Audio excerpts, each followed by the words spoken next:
Municipality పట్టణంలోని Rajinikanth Reddy private పాఠశాలను సందర్శించిన సిపిఎం పార్టీ నాయకులు.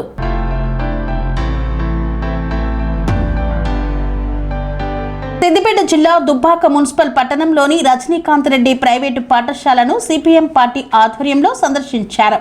పాఠశాలలోని మౌలిక వసతులను మరియు హాస్టల్లో ఉన్నటువంటి వసతులను పరిశీలించారు. అనంతరం సిపిఎం పార్టీ సిద్దిపేట జిల్లా కార్యదర్శి వర్గ సభ్యులు జి భాస్కర్ మాట్లాడుతూ రాష్ట్ర వ్యాప్తంగా ప్రైవేట్, కార్పొరేట్ విద్య, వైద్య రంగాలలో అధిక ఫీజుల నియంత్రణ చట్టం రాష్ట్ర ప్రభుత్వం వెంటనే తీసుకురావాలని, కేసీ నుండి పీసీ వరకు ఉచిత విద్యను అందించాలని డిమాండ్ చేశారు. ప్రస్తుతం రజనీకాంత్ రెడ్డి ప్రైవేట్ పాఠశాలల్లో ఫీజుల దోపిడీ కొనసాగుతుందని విమర్శించారు.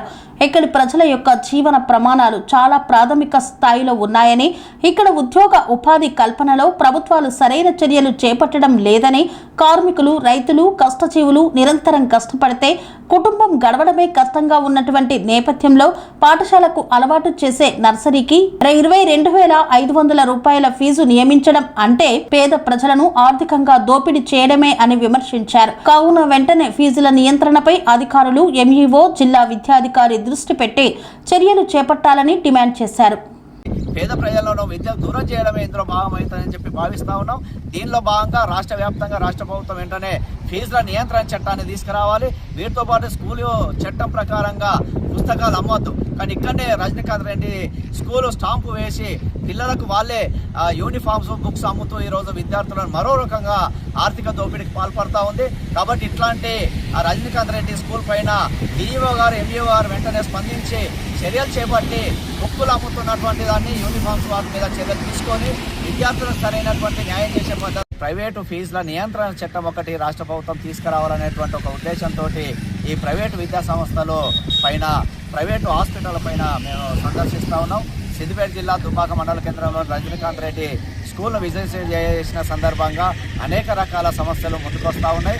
ఈరోజు ఫ్యాకల్టీకి సరైనటువంటి వేతనాలు లేవు. వాటితో పాటు ఈరోజు స్కూలుకు తగ్గ ఫీజులు కాకుండా ఇక్కడ ప్రజల యొక్క జీవన విధానం ఆధారంగా ఉండాల్సినటువంటి ఫీజులు ఆకాశాన్ని అంటేటువంటి కార్పొరేట్ స్థాయిలో ఫీజుల చట్టం వీళ్ళ యొక్క నిబంధన ఉంది.